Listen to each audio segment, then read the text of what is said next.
इस वक्त मैं तूता धरना स्थल पर हूँ। शहर से लगभग 22 किलोमीटर दूर ये तूता धरना स्थल है। शाम का वक्त है, शाम ढल चुका है।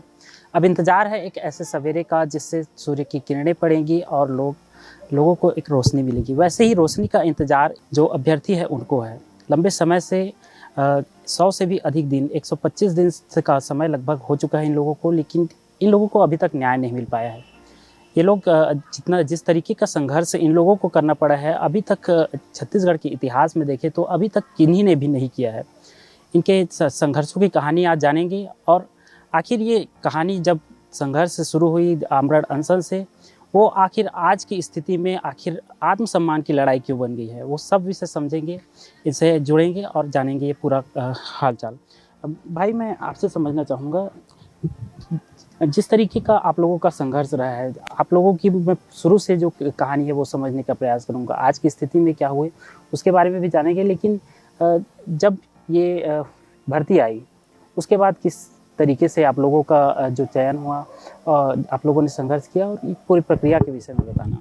जी, सबसे पहले आपका बहुत बहुत धन्यवाद करना चाहता हूँ जो हमारे इस मुद्दे को उठा रहे हैं। ये 2023 भर्ती का है सर, जिसमें 62 से 85 पद पे नोटिफिकेशन आया सहायक शिक्षक के लिए, जिसमें उस समय दोनों पात्र थे, डीएड प्लस बीएड नोटिफिकेशन में दोनों शामिल किए थे। लेकिन उससे पहले मैं बताना चाहता हूँ, पीछे राजस्थान जो देवेश शर्मा बनाम केस था, जिसमें 2018 में बीएड को ब्रिज कोर्स करके शामिल किए थे प्राइमरी में, और 2018 से पहले प्राइमरी में सिर्फ डिप्लोमा वाले को पात्र किए थे, जो एनसीटी का गाइडलाइन है, जिसके लिए मतलब प्राइमरी के लिए डीएड वाले को ट्रेनिंग दिया जाता है, छोटे बच्चों को पढ़ाने के लिए, और मिडिल के लिए बीएड वाले को उस तरीके से उन लोग को कोर्स कराया जाता है।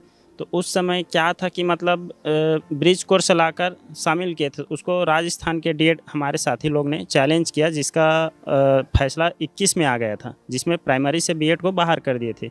उसी को बेस बनाते हुए हमने सीजी टेट 2022 को हमारे साथियों द्वारा चैलेंज किया था कि सीजी टेट प्राइमरी में बीएड को शामिल न किया जाए। तो उसी को बेस बनाकर मतलब जो 21 का डिसीजन था उसको राजस्थान के जो बीएड साथी है उन लोग सुप्रीम कोर्ट में चैलेंज किए थे। तो उसका डिसीजन 11 अगस्त 2023 को फाइनल जजमेंट आया सुप्रीम कोर्ट का डबल बेंच का, जिसमें प्राइमरी के लिए बीएड को अपात्र मानते हुए बाहर किया गया। उसके बावजूद भी 11 अगस्त के स्पष्ट आदेश के बाद भी मतलब छत्तीसगढ़ राज्य सरकार ने, उस समय चुनाव का माहौल था, तो आदेश के बावजूद भी बीएड को प्राइमरी में नियुक्ति दिया, और उनके नियुक्ति पत्र में स्पष्ट लिखा गया था आपकी नियुक्ति इस कोर्ट के अधीन रहेगा, इस एसएलपी नंबर के अधीन रहेगा, जैसे उसमें जजमेंट आएगा उस हिसाब से आपको मानना पड़ेगा। तो उसमें पॉइंट डाले थे। उसके बाद मतलब ये चला केस हाई कोर्ट में हम लोग का चला, जिसमें 2 अप्रैल 2024 को स्पष्ट हाई कोर्ट का डबल बेंच का आदेश आता है, जिसमें प्राइमरी से बीएड को बाहर करने का निर्देश दिया जाता है, और 6 सप्ताह में डिप्लोमा वालों को नियुक्ति देने के लिए बोला जाता है। तो उसको बीएड वाले ने सुप्रीम कोर्ट में भी चैलेंज किया, बीएड और राज्य सरकार ने। तो वहाँ भी सुप्रीम कोर्ट ने भी जो हाई कोर्ट का आदेश था उसको सही मानते हुए डिसीजन को बरकरार रखा। तो उसमें विभाग को 6 सप्ताह में नियुक्ति देने के लिए बीएड को बाहर करके डीएड को बोले थे। लेकिन विभाग ने, जो अभी वर्तमान में हम जाते हैं तो विभागीय मंत्री जी बोलते हैं कि समय सीमा समाप्त हो गया है। तो मैं बताना चाहता हूँ इसमें हमारी कोई गलती नहीं है, इसमें जो भी सारा गलती है विभागीय है। भैया मैं बताना चाहता हूँ, हाई कोर्ट के आदेश आने के बावजूद भी हमारे 8 महीना कोर्ट ऑफ कंटेम्प्ट, मतलब जो हाई कोर्ट सुप्रीम कोर्ट का आदेश है उसको विभाग पालन करने में मतलब अवहेलना का केस लगा था, जिसको 8 महीने में विभाग ने पालन किया, जिसमें हमारा जो समय सीमा भर्ती रहता है 1 साल का रहा, तो उसमें 8 महीना तो विभाग ने खा दिया। उसके बाद एक लिस्ट निकाला, अब बोलते हैं कि 5वें चरण की काउंसलिंग। मैं पूरा प्रूफ के साथ बताऊंगा। जब हमारा डीएड वाला का सिर्फ जो डीएड वालों का काउंसलिंग किया था उसमें जितना कटअप गया था उससे कम हो गया 5वें चरण के काउंसलिंग में, जबकि 4 चरण का स्पष्ट बताना, 4 चरण जो काउंसलिंग हुआ था वो बीएड और डीएड दोनों कंबाइन हुआ था, और हमारा डिप्लोमा वाला का 1 चरण का काउंसलिंग किए थे। तो ये कहाँ से न्याय हुआ? जिस तरह से 4 चरण में उन लोग का चयन हो, उसी तरह हमारे लिए 1:4 में वेरिफिकेशन कराना था, या फिर 4 चरणों में काउंसलिंग कराना चाहिए था। नोटिफिकेशन में स्पष्ट लिखा है हर चरण के काउंसलिंग में अगर पद रिक्त रहता है तो अगले चरण की काउंसलिंग किया जाएगा। उसमें विभागीय आदेश में स्पष्ट लिखा है उसके बावजूद भी विभाग ने आनन फानन में लापरवाही बरतते हुए बिना डॉक्यूमेंट वेरिफिकेशन किए 2621 कॉमन मेरिट लिस्ट से बीएड को बाहर करके डीएड वाले को जिनके पास योग्यता नहीं था उनको भी स्कूल अलॉटमेंट कर दिए। जब उन लोग नियुक्ति लेने गए, डॉक्यूमेंट वेरिफिकेशन कराए, तो मात्र 1299 लोग पात्र नहीं निकले और 1316 लोग अपात्र, जिनके पास ना डीएड की डिग्री था ना टेट का डिग्री था। ऐसे लोग को विभाग ने जानबूझकर मतलब जल्दीबाजी में नियुक्ति दे दी है। उसका प्रूफ भी है, 2026 में डीएड पास किए हैं उनको भी स्कूल अलॉटमेंट कर दी है। उसके पहले क्या होता था भैया, पहले डॉक्यूमेंट वेरिफिकेशन होता था, उसके बाद स्कूल अलॉटमेंट करते थे और उसके बाद ही मतलब उनको नियुक्ति देते थे। तो इस बार क्या किया, जल्दीबाजी में सीधा 2615 जो लोग उठाए और दे दिया। बोलते हैं कि हमने कोर्ट का पालन करे। कोर्ट ये आंशिक रूप से पालन किया है, पूर्ण रूप से कोर्ट के आदेश का पालन नहीं किया है। कोर्ट ने 2600 जो 15 बीएड वाले को बाहर के उस पद को भरने के लिए बोला था। तो भाई पद रिक्त है तो हर के लिए कि कोई भी चरण उसका प्रक्रिया का पालन होना चाहिए। और विभागीय भी आदेश निकाला था कि मतलब कि कोई भी भर्ती करने से पहले डॉक्यूमेंट वेरिफिकेशन होना चाहिए। बड़े से बड़े पद में भैया आप देखेंगे जैसे यूपीएससी, सीजीपीएससी, उसमें पहले डॉक्यूमेंट वेरिफिकेशन होता है, उसके बाद उनको इसको जो भी पोस्टिंग वोस्टिंग मिलता है वो देते हैं। लेकिन हमारे में जबरान जानबूझकर इन लोग लापरवाही बरते हैं, जिसके वजह से आज हम इस तूता धन्ना में 127 दिन से हम यहाँ आमरण अनशन में भूखे प्यासे इस कड़ाके गर्मी में बैठे हैं। जिसमें हमारे एक साथी शैलेंद्र साहू जी, उनका तबीयत एकदम नाजुक है भैया। बता रहा हूँ मैं कि वो एक पानी जो एक ढक्कन पानी भी पी रहे हैं उनको भी पचा नहीं पा रहे, उल्टी कर दे रहा है। इस स्थिति पे है, उसका तबीयत कब क्या होगा कुछ कहा नहीं जा सकता। तो इस सरकार को समझना चाहिए, जिस तरीक़ा से आप बीएड वालों को नौकरी बचाए, उन लोग का समायोजन किए, उन लोग के मतलब संवेदनशील दिखाते हुए उनका समायोजन किए, जबकि आर्ट वाले को भी आपने लैब टेक्नीशियन में दिए, कॉमर्स वाले को भी लैब टेक्नीशियन में दिए। उस समय विभाग और इस सरकार को गुणवत्तापूर्ण शिक्षा नहीं दिखाई दे रहा है। जब हम लोग को नियुक्ति देना हो रहा है तो उनको रैंक कटअप दिखाई दे रहा है। आप ऐसा कुछ डिसीजन आदेश में मतलब लेना था तो स्पष्ट कर देना था नोटिफिकेशन में कि आप 40 नंबर से नीचे लाएंगे या 50 नंबर से नीचे लाएंगे तो आपका ज्वाइनिंग नहीं हो सकता। आपको पहले नोटिफिकेशन में देना चाहिए। मैं बताना चाहता हूँ, बिहार में जैसे कुछ भी भर्ती आता है, टीचर भर्ती, उसमें कटअप निर्धारित कर दिया जाता है कि 40% से नीचे वाले को नियुक्ति नहीं दिया जाएगा। लेकिन जबकि इसी छत्तीसगढ़ में 2019 भर्ती मैं बताना चाहता हूँ, उसका भी प्रूफ रखा हूँ, माइनस वाले को नियुक्ति दिए हैं, 10 नंबर वाले 5 नंबर वाले को नियुक्ति दिए हैं। वही विभाग है, वही अधिकारी है। तो उस समय इन लोग को गुणवत्तापूर्ण शिक्षा दिखाई नहीं दे रहा था। हमारे ही मैटर में उन लोग को गुणवत्तापूर्ण शिक्षा दिखाई दे रहा है। और ये छत्तीसगढ़ और भारत का दुर्भाग्य है, हम जैसे युवाओं का, जो हम 2 सुप्रीम कोर्ट के आदेश है हमारे फेवर में, 2 हाई कोर्ट का आदेश है, उसके बावजूद भी आज पर्यंत तक हम यहाँ भटक रहे हैं अपने जायज़ मांग के लिए। और ये मैं बताना चाहता हूँ भैया, ये हमारे आत्मसम्मान के हैं।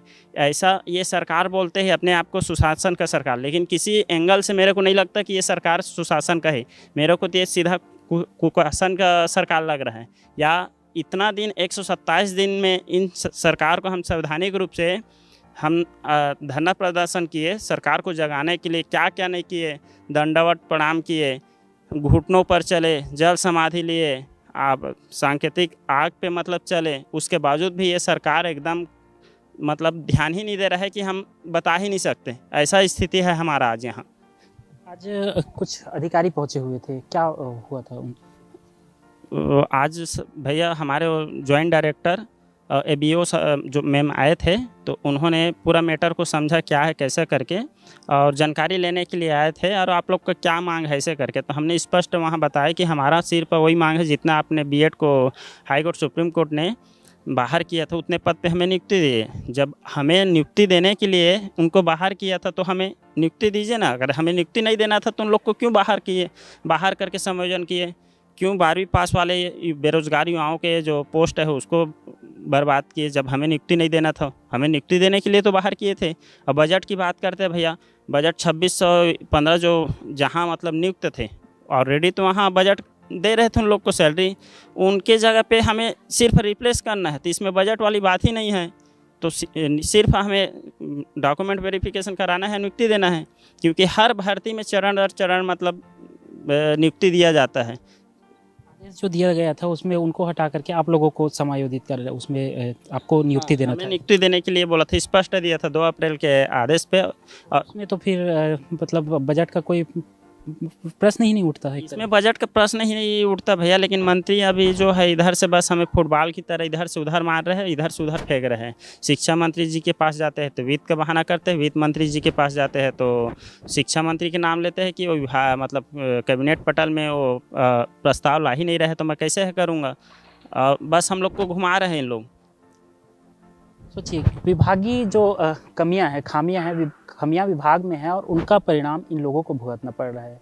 जिस तरीके से कई एक विभाग होते हैं जिसमें प्रक्रिया होती है, उनके चरणों को पालन करते हुए उसमें भर्तियां की जाती है, लेकिन शिक्षा विभाग एक ऐसा विभाग है जिसमें लगातार खामियां निकलती आई है, जिसमें कई इस तरीके की घटना निकल करके आती है। हमारे साथ और भी लोग हैं, उनसे मिलते हैं।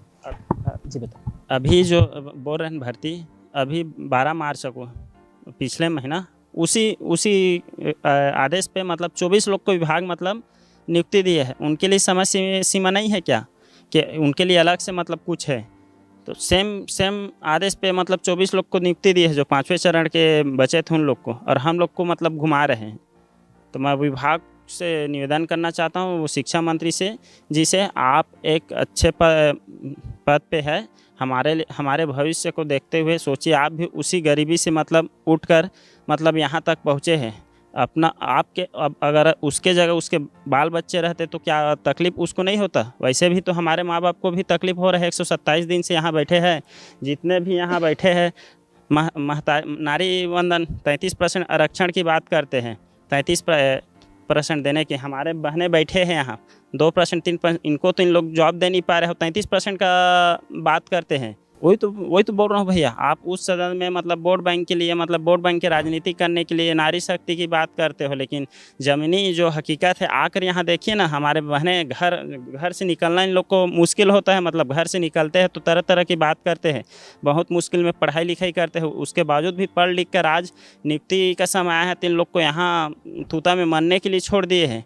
क्या यही बीजेपी का नारी वंदन जो 33% ला रहा है यही है क्या? आकर देखिए यहाँ हमारे बहनें कैसे बैठे हैं, कैसे ज़िंदगी गुजार रहे हैं अपनी नियुक्ति के लिए, अपने जायज़ मांग के लिए। बेटी पढ़ाओ के नारे देते हैं, लेकिन यहाँ तो मेरे किसी एंगल से नहीं लग रहा है। इन लोग सिर्फ वोट बैंक की राजनीति के लिए बस वो कागजी बस बयानबाजी करेंगे, बाकी इन लोग के ग्राउंड लेवल पे कुछ नहीं है बीजेपी का। ये बीजेपी ऐसा पार्टी है, मैं क्या बोलना चाहता हूँ, हमेशा युवाओं को बढ़ाने का बात बोलते हैं, युवाओं के भविष्य के बात बोलते हैं। 1 लाख सरकारी नौकरी देने का बात किया था, लेकिन आज हम 1316 पर यहाँ बैठे हैं, इनको तो भर नहीं पा रहे हैं, और युवाओं को बस वोट बैंक के लिए यूज करते हैं, गुमराह करते हैं। तो छत्तीसगढ़ के जो आम जनता है उन लोग से भी मैं निवेदन करता हूँ कि हमारा इस आंदोलन को जन समर्थन दीजिए और हमारे जायज़ मांग के लिए हमारा सहयोग कीजिए। विभागीय अगर खामियों की बात करें, पहले तो शिक्षा मंत्री बृजमोहन अग्रवाल रहे, उसके बाद ये आए यादव जी। तो क्या लगता है कि कहीं इस तरह की चीज़ें प्रभावित तो नहीं कर रही हैं? नहीं, इसमें प्रभावित वाली कोई बात ही नहीं है भैया। इसमें सीधा मतलब शिक्षा विभागीय मंत्री है उनके ऊपर है। अगर विभागीय मंत्री मेरे विभाग का है भाई, जायज़ मांग है, हाई कोर्ट का आदेश है, सुप्रीम कोर्ट का आदेश है, इसको पूरा कीजिए। उसको एक बस भेजना है, ड्राफ्टिंग बना के बस वित्त भेजना है। क्यों नहीं पास करेंगे वित्त मंत्री? जब भेजेंगे तो सभी मंत्री के पास हम जाते हैं, सभी मंत्री बोलते हैं कि हम आपके फेवर में हैं, आएंगे तो हम आपका समर्थन करेंगे। तो हमारा जो मंत्री जी है जो जगह जगह बोलते हैं कि एजुकेशन को बढ़ाएंगे करके, उनसे मैं पूछना चाहता हूँ हम बेरोज़गार युवाओं को कब वो न्याय देंगे? सर अब देखिए, विषय अब गंभीर विषय है ना। जिस प्रकार से 127 दिन से हम लोग यहाँ पे बैठे हुए हैं, है ना, हमारी जो इच्छा शक्ति है अभी भी बरकरार है और हम नियुक्ति लेकर रहेंगे। जिस प्रकार जो शिक्षा विभाग है वो खामियां कर रही है ना, जिस प्रकार युवाओं को परेशान कर रही है, लेकिन हम जितने भी यहाँ पे बैठे हुए हैं हम लोग अडिग हैं, हम यहाँ से हिलने वाले नहीं हैं। हम लोग जब तक हमको नियुक्ति नहीं मिलेगी तब तक यहाँ पे हम लोग बैठे रहेंगे। जी बिल्कुल, ऐसा नहीं है कि इनको उम्मीदें नहीं हैं, उम्मीदें बरकरार है तभी ये लोग बैठे हुए हैं। ये इनका 127 दिनों तक बैठे रहना ये भी साबित करता है कि इनकी उम्मीदें बरकरार है। ये भी अभी भी चाहते हैं कि इनको विधि पूर्वक जिस तरीके से इनके हिसाब से इनके पक्ष में जजमेंट आया है उनका पालन हो और इनको नियुक्ति मिल जाए। मैं और भी लोगों से जुड़ लेता हूँ। भाई आप बताना कहाँ से हैं, पहले वो बताओ। जी, मेरा नाम अमित देवंगन, मैं जांजगीर चांपा से हूँ सर। जांजगीर से हैं आप। ये जो पूरा प्रक्रिया रहा है उसमें आप किस तरीके से गुजरे हैं उसको बताओ। जी, पिछले 2.5-3 सालों से तो इस भर्ती से हम लोग परेशान हैं सर। जब से ये भर्ती आया है तभी से परेशान है, क्योंकि पिछले सरकार ने तो इस भर्ती में बीएड को शामिल किया। वो सबसे पहले सरकार की पिछली सरकार की गलती थी, क्योंकि जब राजस्थान हाई कोर्ट का ऑर्डर आया था है ना, तो उस राजस्थान ऑर्डर के खिलाफ जो सुप्रीम कोर्ट में ऑर्डर आया था 11 अगस्त 2023 को, उसके खिलाफ जाते हुए बीएड वालों को ज़बरदस्ती जानबूझ करके प्राइमरी टीचर में ज्वाइनिंग दिया गया है ना, क्योंकि उस समय चुनाव का माहौल था। तो कहीं ना कहीं पिछली सरकार की वो सबसे बड़ी गलती थी। पहले तो केवल बीएड वालों का लिस्ट निकाला गया था, पहला चरण जिसको बोलते हैं, तो उसमें लगभग जैसे ओबीसी में लगभग 9,000 रैंक जा रहा था है ना। तो उस हिसाब से देखा जाए तो अभी जो 5वें चरण की जो लिस्ट निकला है ना, पिछला जो 24 में, तो वो कहने का मतलब रैंक तो आस ही पास है ना, रैंक तो नीचे ही नहीं गया है। कहने का मतलब जो हाई कोर्ट में, सुप्रीम कोर्ट में हमने केस लड़ा तो लाखों रुपए खर्च हुआ सर। उसके बीच में हमने कर्ज करके कैसे करके हमने इस केस को लड़ा है। हमारी जो माताएं बहनें हैं ना, वो उन लोगों ने भी अपना मंगलसूत्र बेचा, किसी ने गहना अपना गिरवी रखा था। मेरे एक साथी ने भी मेरा अपना बता रहा था कि वो उसने बाइक बेच करके इस केस में अपना सहयोग किया था है ना। तो देखा जाए तो हमने तो किया, केस लड़ा है ना, जो भी सरकार की गलती थी उसके ये करके खिलाफ जाते हुए, और ऑर्डर भी आया अपने फेवर में, ऑर्डर भी आया, हाई कोर्ट से ऑर्डर आया, सुप्रीम कोर्ट से भी ऑर्डर आया। उस ऑर्डर को भी ना पालन करते हुए विभाग जो है इतना हमारे साथ अन्याय किया हुआ है सर कि बता नहीं सकते। और पिछले 2.5 साल से आज तक हम उस पद के लिए हम लोग लड़ रहे हैं यहाँ पे, तो हमारे साथ अभी तक अन्याय हो रहा है। और देखा जाए तो 5वें चरण के लिए भी जो डेट बढ़ाया गया था जो 2025 को है ना, उसके बावजूद जो है सरकार के पास, विभाग के पास लगभग 3 से 4 महीने का समय था 6वें चरण के लिए जो लिस्ट निकालने के लिए, लेकिन जानबूझ करके विभाग ने उस लिस्ट को निकाला नहीं गया है ना। उनके पास पर्याप्त समय था कि 6वां लिस्ट निकाल सकते थे और हमको नियुक्ति स्कूल में दे सकते थे, लेकिन हम जानबूझ करके हमें नियुक्ति नहीं दिया गया। और पहली बात तो जो हाई कोर्ट का ऑर्डर आया था 2 अप्रैल 2024 को, जिसमें स्पष्ट कहा गया था कि केवल डीएड वालों का लिस्ट रीअरेंज किया जाए, लेकिन उस लिस्ट का आज तक पालन नहीं किया गया, जिसकी वजह से आज तक हम लोग मतलब यहाँ भटक रहे हैं। अगर वो लिस्ट निकाला होता विभाग ने, तो हम लोग कहाँ मतलब कब से ज्वाइनिंग पा चुके हैं सर स्कूल में। तो कहीं ना कहीं विभागीय गलती है, साथ ही साथ सरकार की ज़बरदस्त गलती है, पिछली सरकार की गलती है, अभी जो वर्तमान सरकार है उसकी तो और कई गुना मतलब गलती ऊपर गलती किए जा रही है। तो हमारे साथ इतना बड़ा मतलब अन्याय ना करे और हाई कोर्ट और सुप्रीम कोर्ट के ऑर्डर का पालन करते हुए हमको जल्द नियुक्ति दे सर, सरकार से निवेदन करते हैं। बिल्कुल, इनकी जो मनोदशा है वो आप इन शब्दों में समझ ही सकते हैं, क्योंकि कोई भी व्यक्ति जब तैयारियां करते हैं अपने लक्ष्यों को लेकर के, अपने सपनों को लेकर के, ऐसे में वो उनके अपने जिम्मेदारी भी होती है, परिवार की जिम्मेदारी होती है, उन सबको निभाना होता है। ऐसे में जब इस तरीके की स्थिति बनती है कि संघर्ष इतना लंबा खिंच जाए, तो कहीं ना कहीं इस तरीके की निराशा भी निकल करके आती है। हमारे साथ और भी लोग हैं, उनसे समझते हैं। मेरे बगल में आप देख पा रहे होंगे भैया है जो कि दिव्यांग है, लेकिन इनकी हौसला इस कदर है कि 127 दिनों से यहाँ पर बैठे हैं। जब कभी भी हम यहाँ पहुँचते हैं भैया उपस्थित रहते हैं। सबसे पहले तो आपके चैनल को धन्यवाद देना चाहता हूँ जो हमारी इस लड़ाई में साथ देते हो। हम 24 दिसंबर से बैठे हैं, आज तक 127 दिन हो गया है। कड़ाके की ठंड से लेकर तपती धूप में यहाँ ना तो कोई ऐसा सुविधा है जिससे हम धूप से बचा जा सके, फिर भी हम अपनी हक की लड़ाई के लड़ने के लिए और जायज़ मांग कर लेने के लिए सरकार से विनती करते हैं। रही बात आपने बोला कि विकलांग होते हुए भी आप इस लड़ाई में कैसे फील कर रहे, तो मेरे लिए तो ये फील नहीं है, मेरी मजबूरी है, क्योंकि मुझे पता है कि हम विकलांगों के लिए कितना मजबूरी उठाना पड़ता है।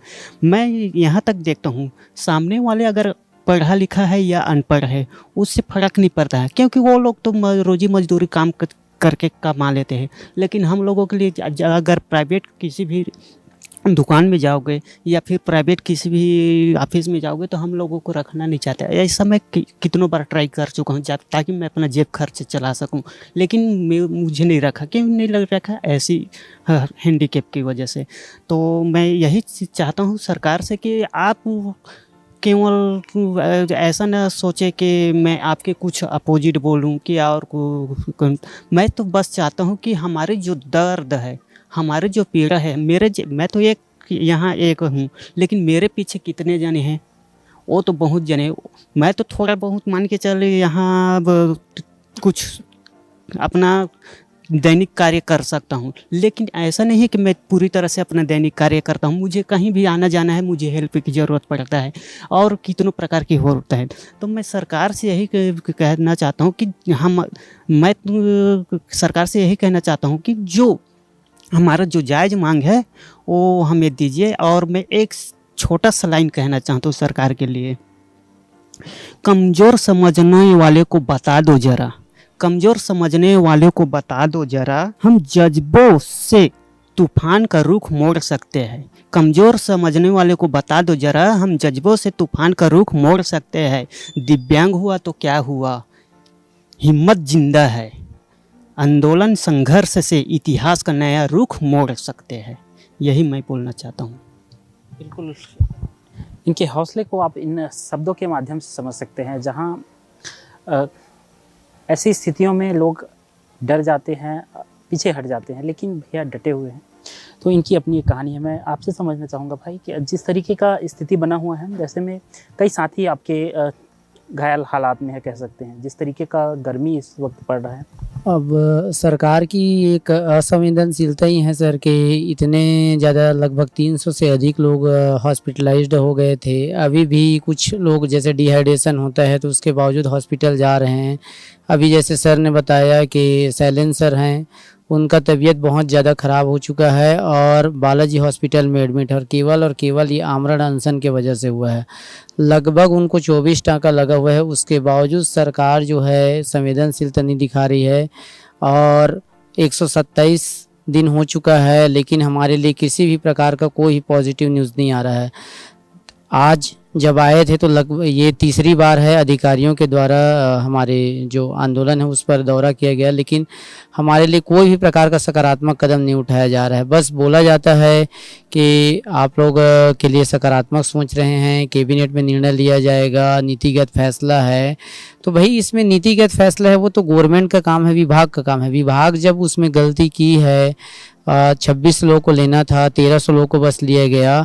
और मैं ये बोलना चाहूँगा सर कि 2600 लोगों को पहले डीएड वालों को ले लेना था, उसके बाद बीएड वालों का समायोजन करना था, लेकिन 2600 लोगों को नहीं लिया गया, 1300 लोगों को बस लिया गया। और 1300 लोग ऐसे लोगों को लिया गया है जो अपात्र हैं।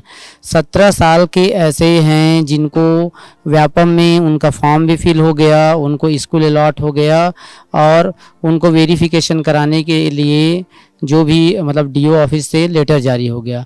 तो मैं यही गवर्नमेंट से बोलना चाहूँगा कि विभाग ने सरासर गलती किया है और उस विभाग की गलती की वजह से आज हम लोग को भुगतना पड़ रहा है और साथियों का तबीयत ख़राब होते जा रहा है। और ये है कि हमारे साथियों का यही चीज़ जज्बा है कि जब तक हम लोग अपना नियुक्ति नहीं लेंगे, जो रिक्त पोस्ट है उस पर सभी का नियुक्ति नहीं हो जाता है, तब तक हम लोग इस धरना स्थल को नहीं छोड़ेंगे। तो सरकार से मैं यही विनती करता हूं कि जल्द से जल्द हमारे दुख, दर्द, पीड़ा, आर्थिक, शारीरिक, मानसिक तकलीफ को समझते हुए हमें नियुक्ति प्रदान करें। बिल्कुल, इन धरनारत जो अभ्यर्थी है उनकी अपनी संघर्ष की एक कहानी है। बहनें हैं कुछ, उनसे जुड़ लेते हैं और समझने का प्रयास करेंगे उनकी अपनी क्या स्थितियां हैं। मैं हेमलता नेताम जो कि कवर्धा ज़िले से आई हूँ। आज मैं और हमारे साथी लगभग 127 दिन हो गए कि आमरण अनशन में बैठे हुए हैं। आप सभी जानते हैं जैसे कि अप्रैल और मई में कितनी धूप होती है, फिर भी हम यही हौसला बनाकर रखें कि सरकार हमारी बातों को सुनेंगे, समझेंगे करके। मैं सरकार से यही निवेदन करती हूँ कि वे जल्द से जल्द सहायक शिक्षक की 6वीं लिस्ट जारी करेंगे। बिल्कुल, आपकी मांग जायज़ भी है, लंबे समय से आप कर रहे हैं। बहन, आपकी घर की स्थिति मैं जानना चाहूँगा, क्या कुछ स्थितियाँ घर में हैं जब आप यहाँ बैठी हुई हैं? जैसे हमारे घर के तरफ से भी कई सवाल उठते हैं सर कि इतने दिन हो गए फिर भी सरकार आप लोगों के प्रति ध्यान नहीं दे रही, फिर भी वहाँ क्यों बैठे रहते हैं करके। यहाँ पर आर्थिक रूप से भी मानसिक रूप से भी कई तरह से हम लोग कठिनाइयाँ बर्दाश्त कर रहे, फिर भी यही सोच कर बैठे कि हमें सरकार हमारी बातों को सुनेंगे और समझेंगे करके। यहाँ तक हमें मना भी करते कि मत जाओ, अब हो गया जो भी हो गया करके, लेकिन हम यहाँ बैठे हैं तो यही उम्मीद से बैठे कि सरकार हमारी मांगों को जल्द से जल्द पूरी करेंगे। देखिए सर, हम लोग 127 दिन से यहाँ बैठे हैं। अब तो स्टार्ट से हमारे मुद्दे को उठा रहे हैं। देखो हम मतलब स्टार्ट से हम आमरण अनशन में थे। हमारे साथी मतलब जब स्टार्ट हुआ हम आमरण अनशन में थे तो फिर डेली का हमारे साथियों का तबीयत ख़राब होता था। ठीक है, हर दिन 10 से 15 लोग हॉस्पिटल जाते थे, बॉटल चढ़ा के आते थे, फिर बैठते थे, फिर जाते थे। फिर एक दिन 21 जनवरी शायद तो उस दिन आए, बोले कि DPI से कुछ आए वहाँ से डेलीगेट, बोले कि शिथिल करो। ठीक है, शिथिल करे।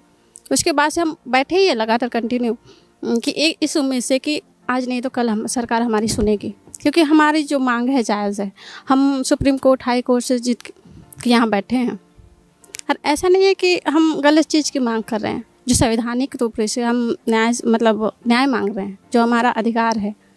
ठीक है, और देखिए सर, मैं इस मतलब उस ज़िले से हूँ जहाँ शिक्षा का स्तर इतना नीचे है, वहाँ से किस स्थिति से गुजर के यहाँ तक पहुँचे। मतलब DED करके गुनाह करे या फिर पढ़ के गुनाह करे, या फिर हमारे माँ बाप हर परिस्थिति से जूझ के हमको इतना तक पढ़ाए, वो गुनाह की है कि नहीं? या फिर हम जो हमारा अधिकार है उसको माँ के गुनाह कर रहे हैं। बिल्कुल, जिस तरीके का दिन गुजर गए, महीने गुजर गए, यहाँ तक साल भी बदल गया, लेकिन नहीं बदले तो इनके हालात। जिस तरीके का हालात इन्होंने शुरुआत किया था, वही स्थिति अभी भी बने हुए हैं। जब ये मंत्रियों के पास पहुँचते हैं, जिम्मेदारों के पास पहुँचते हैं, तो इनको कहीं ना कहीं ये कह दिया जाता है कि अमुक व्यक्ति का इसमें हक है, वो इस पर फैसला लेंगे। लेकिन फैसले आखिर क्यों नहीं आ रहे, ये बड़ा सवाल उठता है। और भी लोग हैं, उनसे जुड़ते हैं। बहन, आप कहाँ से हो? सर, मैं खैरागढ़ से हूँ। क्या नाम है? रोनी साहू। बताना बहन, क्या हालात है आपके घर में? सर, मैं तो ये जानना चाहती हूँ कि सरकार इतना संवेदनहीन कैसे हो सकती है। सर, हम लोग 24 दिसंबर 2025 से इतना ठंड, शीतकालीन के ठंड में बैठे थे सर, और अभी अप्रैल मई के गर्मी तक बैठे हैं। सर, सरकार से निवेदन है कि वो संवेदनशीलता दिखाए और हमें जल्द से जल्द नियुक्ति दे। सर, हम लोग हाई कोर्ट, सुप्रीम कोर्ट से जीते हैं, हमारी मांग जायज़ है, और हम लोग ऐसी नहीं मांग रहे। जो पोस्ट खाली है उस पोस्ट को भरने के लिए बोल रहे हैं, अलग से पोस्ट ऐड करने के लिए नहीं बोल रहे हैं। उसके पास वित्त वाला कुछ प्रॉब्लम है ही नहीं सर। जो पोस्ट खाली है उसको भरने के लिए हम निवेदन करें, हमें जल्द से जल्द नियुक्ति दे सर। स्थिति है कि सरकार हम लोग के लिए बिल्कुल भी संवेदनशील नहीं है। सरकार से निवेदन है, इतनी गर्मी में हम महिलाएं बैठी हैं, हमारे भैया लोग बैठे हैं, हमारी घर में बहुत मतलब बुलावा भी आ गया है कि आप लोग क्या कर रहे हो वहाँ इतनी धूप में, घर आ जाओ करके। लेकिन नहीं, हम लोग न्यायालय में गए थे, हम लोग, हमको न्याय मिला है, हम लोग अपने न्याय के लिए यहाँ बैठे हैं, करके बैठे हैं। सरकार से निवेदन है जल्दी नियुक्ति दे। बिल्कुल, जिस तरीके का अभी दौर है, जहाँ पारा 44 डिग्री पार करके 44, 45, 46 पहुँचने वाला है, हीट वेव का जो चेतावनी है वो जारी किया जाता है कि आप घर से ना निकलें। ऐसे में जब ये सभी अभ्यर्थी है इस वीरान सी जगह में, जहाँ इस तपती धूप में बैठे रहते हैं, तो कहीं ना कहीं ये सवाल खड़ा होता है कि आखिर इनकी क्या गलती इसमें, क्योंकि इन्होंने वो सभी परीक्षाएं पास की है और वो पात्रता हासिल की, जिसके बाद से ये नौकरी के लिए गुहार लगा रहे हैं। अब ऐसे में और भी थोड़ा कुछ विषय हैं, उनको लेकर के जुड़ते हैं कुछ भाई से। भाई, मैं एक चीज़ और समझना चाहूँगा आपसे कि इतना लंबा संघर्ष हो गया है, सभी आकर के आप लोगों से बातचीत भी करते हैं, मनोबल जिस तरीके का आप लोगों का है, क्या कभी डगमगाया है कि हम लोगों को पीछे हट जाना? नहीं सर, हम मनोबल इतना हमारा जितना लेट होते जा रहा है, हमारा मनोबल और बढ़ते जा रहा है, और ये आने वाली पीढ़ी के लिए एक होगा। अगर हम यहाँ से पीछे हटते हैं तो हमारे जैसे जो बेरोज़गार युवा है वो अपने हक अधिकार के लिए जो अभी तानाशाही रवैये शासन चला रहे हैं ना, उसके सामने लड़ने का हिम्मत नहीं कर पाएंगे। तो हम आने वाली पीढ़ी को और हिम्मत देंगे, और जब तक यहाँ हमें नियुक्ति नहीं मिलेगा तब तक हम यहाँ से उठेंगे नहीं। भले यहाँ से हमारा लाश क्यों न चले जाए, भले हम मरना पसंद करेंगे, लेकिन अपना हक अधिकार को छोड़ना पसंद नहीं करेंगे। हम अपना हक अधिकार लेंगे, चाहे उसके लिए हमें जान क्यों न देना पड़े। भाई, आपका क्या नाम है? भैया, मेरा नाम सूरज निषाद है, मैं खेड़ागढ़ जिला से आता हूँ भैया। अभी आप बोल रहे थे ना भैया घर की स्थिति के बारे में, तो मैं बताना चाहता हूँ भैया घर की स्थिति कैसे है। भैया मैं यहाँ तक आने में कितना वो तन मन धन लगाकर यहाँ तक पहुँचा भैया मैं बता नहीं सकता। अभी 1-1.5 महीने से मैं यहाँ गायब था, है ना। मैं कल ही आया हूँ, मैं कोर टीम को भी फेस नहीं कर पा रहा था मैं। आप बताइए भैया, और सरकार से भी मैं पूछना चाहूँगा कि मैं गरीब से भी गरीब हूँ, है ना, तो मैं अपना घर का मतलब परिवार का पेट पालन पोषण करूँ कि यहाँ आकर बैठूँ। आप बताइए, इतने दिन हो गए 127 दिन, है ना। मैं महीना भर इतना मजदूरी किया, मेहनत मजदूरी, तब जाके यहाँ तक पहुँचा भैया। कोर टीम को मैं फेस भी नहीं कर पा रहा था। और आप बताइए कि मैं यहाँ बैठूँ कि अपने घर परिवार को देखूँ, उधर उसको छोड़ दूँ क्या मरने, इधर बैठूँ मैं। बहुत मतलब कहने का मतलब है भैया कि बहुत गलत दिखावा जाएगा। और आने वाले समय में ना जो युवा बैच है, वो जो पढ़ाई कर रहे हैं, उन लोगों का मन उब जाएगा भैया कि पढ़ लिख कर भी हम लोग ऐसे करेंगे, जेल जाएंगे, वैसे करेंगे, ये करेंगे, है ना। होना करना तो कुछ नहीं है, पोस्टिंग आती है, बराबर पेपर दिला लेते हैं, उसके बाद वही कोर्ट कचहरी में घिसता रहता है भैया। ये तो पूरा ज़िंदगी हमारा घिस जाता है। अंत में क्या है कुछ। बिल्कुल, इनकी जो निराशा है वो साफ तौर पर देखने को मिल रही है। मैं आपसे एक चीज़ और इसमें बताना चाहता हूँ, यहाँ जितने साथी बैठे हैं ना, ये सब ग्रामीण अंचल से हैं। जो ग्रामीण अंचल में आप देखे होंगे तो उतना खास मतलब शिक्षा एजुकेशन नहीं मिल पाता है, बहुत मुश्किल से गरीब घर से है। और क्या है, गरीब घर से जो मध्यम वर्गीय है उन्हीं लोग इस सब चीज़ में पिसाते हैं। जो पहला लिस्ट में लगा है भैया, उन लोग अच्छे घर से रहते हैं और जो एजुकेशन क्षेत्र रहते हैं वहाँ से उन लोग को एजुकेशन बढ़िया मिले रहते हैं। तो उन लोग अच्छा हर चीज़ में नॉलेज रहता है, उन लोग को नॉलेज रहता है, एजुकेशन अच्छा मिला रहता है, बाहर में कोचिंग वोचिंग के लिए अच्छा है। लेकिन यहाँ जितने बैठे हैं सब बस्तर से, सरगुजा से और ग्रामीण अंचल से, जिनको बचपन से ही अच्छा एजुकेशन नहीं मिल पाया है, लेकिन अपने दम पे मतलब मनोबल लेकर मतलब तैयारी करते हैं। कम से कम पहला लिस्ट में नहीं होगा तो दूसरा तीसरा में तो हो जाएगा बोल के इतना कठिन मेहनत करके मतलब यहाँ तक पहुँचते हैं। और बोलते हैं कि सरकार की गरीब वर्ग को हम उठा रहे हैं। कहाँ गरीब वर्ग को उठा रहे हैं? आप सिर्फ उच्च वर्ग है जो पूंजीवादी है उन लोग को आगे बढ़ा रहे हो और गरीब को और गरीब कर रहे हो। अगर आज हम लोग को नियुक्ति देते हैं गरीब मध्यम घर के, तो हमारे आने वाले पीढ़ी को हम अच्छा एजुकेशन दे पाएंगे। आप हमें ही मतलब नहीं देंगे, हम मेहनत करके यहाँ तक पहुँचे हैं, पद रिक्त है, आप नहीं दे रहे हैं, तो हमारे आने वाले पीढ़ी आगे कहाँ बढ़ेगा? उसको तो अच्छा एजुकेशन नहीं मिल पाएगा। और हम लोग भी जैसे निराशा होकर जाएंगे तो हम लोग क्या बोलेंगे? नौकरी वोकरी कुछ नहीं मिलता है, सरकार मतलब सिर्फ ये सब चीज़ करते हैं, वोट बैंक के लिए 2-4 पद ले आते हैं और उसमें से आधा भर देते, आधा नहीं देते। मैं बताना चाहता हूँ भैया, छत्तीसगढ़ अभी ऐसा राज्य है जिसमें जितना भी भर्ती आया है ना, उसका 50% से भी कम भरा है पद को, उससे ज़्यादा रिक्त है। उनको आज पर्यंत तक मतलब फिल नहीं कर रहे। अगर वही पद को मतलब भरेंगे तो हमारा भी आर्थिक स्थिति सुधरेगा, बेरोजगारी कम होगा। भैया इसमें क्या हो, 33,000 जो पद आया था ना, घोषणा किए थे पूर्व शिक्षा मंत्री बृजमोहन अग्रवाल जी ने। इनके मैनिफेस्टो मतलब जो घोषणा पत्र रहता है चुनाव मेन, जिसमें युवाओं ने बढ़ चढ़कर, हमारे वित्त मंत्री जी है युवा हित ऐसे OP चौधरी जी, पढ़े लिखे IAS है, तो कम से कम गरीब पढ़े लिखे युवाओं के दुख तकलीफ को समझेंगे बोलकर सभी युवा उनके लिए वोट मांगे। मैं अपने घर परिवार से लड़कर OP चौधरी जी को वो वोट दिलवाया हूँ कि BJP की सरकार आएगा तो युवाओं के बारे में सोचेगा और युवाओं की जो बेरोजगारी है उसको दूर करेगा बोल के। लेकिन जस्ट उल्टा उसके जीतने के बाद मतलब सबसे अगर छत्तीसगढ़ में युवाओं के विरोध में अगर कोई खड़ा है ना, तो माननीय OP चौधरी जी हैं। आप बोलते हो कि मैं बहुत मुश्किल स्थिति में पढ़ाई करके मतलब वहाँ तक पहुँचा हूँ। अगर आप वैसा स्थिति में पहुँचते तो आज हमारा तकलीफ आपको दिखाई देता। आप उतना संघर्ष करके अगर आप तैयारी करके मतलब वहाँ तक पहुँचे रहते ना, तो आज हमारा दुख तकलीफ यहाँ बैठे सभी का दुख तकलीफ दिखाई देता। हम भी उसी परिस्थिति से पढ़कर मतलब यहाँ तक पहुँचे हैं।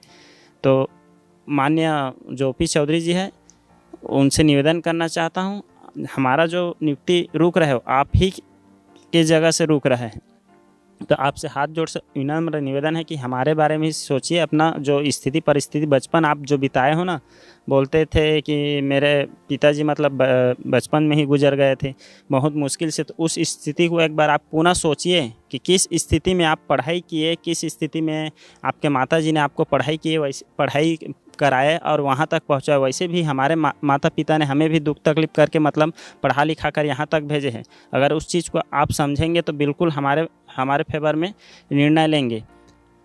57,000 कैसे जो 2023 चुनाव में 57,000 का घोषणा किए थे युवाओं को, 1 लाख सरकारी नौकरी देने का वादा किए थे, लेकिन आज पर्यंत तक कहाँ है भैया वो चीज़। 57 क्या 33,000 विधानसभा जो नेताओं के मतलब मंदिर बोला जाता है विधानसभा, जो वहाँ एक बार बोल दिया जाता है वो पत्थर का लकीर होता है, लेकिन वहाँ भी वो पत्थर का लकीर भी मिट गया। 33,000 घोषणा किए थे, 33 के बाद तो 16,000 का 2 चरणों में बोले थे, उसके बाद 5,000 का 5 चरण में, एक का 5 चरण। अब विजन 2047 का देखता है।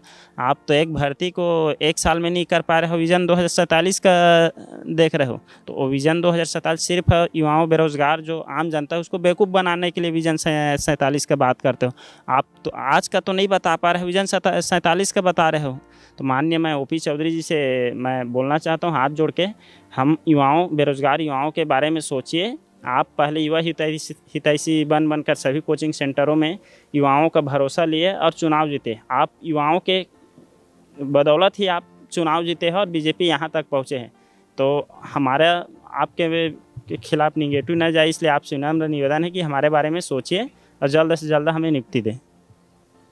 बिल्कुल, अनुनय विनय का दौर जारी है। ये अभी नहीं, पिछले लंबे समय से जारी है। और इनका ये जो अनुनय विनय है वो कब तक जारी रहेगा, ये बड़ा सवाल है। क्योंकि ये लोग हैं जो पहले तो पात्रता हासिल किए, उसके बाद पहुँचे हैं कि इस मुकाम तक कि ये उस पात्रता को हासिल किए कि लोगों के बीच पहुँच सके। मेरे साथ कुछ और भाई हैं, उनसे जुड़ देता हूँ। क्या नाम है? जी, मेरा नाम प्रभाकर सिंह है, तारा में। यहाँ तो देख रहे हैं इतना गर्मी है कि हम लोग रुक भी नहीं पा रहे हैं, फिर भी हमारे जो हौसला है बुलंद है, और जब तक हम नियुक्ति नहीं लेंगे हम जाएंगे नहीं, हम डटे रहेंगे। बस इतना ही। डटे रहने की बात है। भाई आप कहाँ? सर मैं कवर्धा से हूँ, मेरा नाम हल्दाराम है। हम लोग लगभग 127 दिन हो गए यहाँ पर बैठे हुए, लगातार निरंतर मेहनत कर रहे हैं। जैसे कि कहते हैं ना, उद्यमेन ही सिद्ध्यन्ति कार्याणि मनोरथ है, न ही सुप्त से यहाँ से प्रविशन्ति मुखे मृगा, है ना। जिस प्रकार सोए हुए शेर के मुख में हिरण नहीं आ जाता है ना, तो हम वैसे नहीं, हम अपने अधिकार को पाने के लिए लगातार मेहनत कर रहे हैं, निरंतर अपना परिश्रम कर रहे हैं ताकि हमारा अधिकार मिल सके, है ना। फिर भी सरकार सोए हुए हैं, हमें नियुक्ति नहीं दे रही है, तो हम सरकार से यही चाहते हैं कि जल्द से जल्द हमें नियुक्ति प्रदान करें। बिल्कुल, पंक्तियों के माध्यम से भाई ने अपनी बात रखी है। क्योंकि कोई भी चीज़ है वो आसानी से प्राप्त नहीं होता है, उसके लिए संघर्ष करना पड़ता है। लेकिन संघर्षों का चरम अगर हो जाए तो ये बड़ा सवाल खड़ा करता है उन जिम्मेदारों पर कि जो लोगों को सुविधाएं देने की बात करते हैं। हमारे साथ कुछ और लोग हैं, उनसे जुड़ लेते हैं। क्या नाम है? श्रवण कुमार रहता हूँ, कोंडागांव जिले से। कोंडागांव से आप आए हैं, कैसे तैयारियाँ की और अभी की स्थिति में जिस तरीके का भीषण गर्मी में आप लोग डटे हुए हैं, क्या कहेंगे? अब शुरुआत तो ठंड से हुआ था सर, अब गर्मी आ गई। अब आज नहीं तो कल सरकार मानेगी और हमें नियुक्ति देगी करके डटे हुए हैं अभी तक। बिल्कुल, इनकी उम्मीदें अभी भी बरकरार है और कहीं ना कहीं जिस तरीके का इन लोगों को संघर्ष करना पड़ रहा है उसमें विराम लगना चाहिए। लोगों ने जहां पिछले वर्ष की बात करें, पिछले समय बीएडधारी जो शिक्षक थे जो इनके विषय से ही जुड़ा हुआ है, उनको इस लंबे संघर्ष के बाद उनको जहां विज्ञान प्रयोगशाला में उनको समायोजित किया गया था, क्या इनके लिए रास्ते नहीं निकल सकते? इस तरीके की चीज़ों पर कहीं ना कहीं विचार करना चाहिए। लगातार जिस तरीके से हम कहते आए हैं कि इन तरीके की चीज़ों पर जरा ध्यान दीजिए सरकार। कैमरा पर्सन दिनेश के साथ द वॉइस टीवी के लिए नीलचरा पटेल, रायपुर से।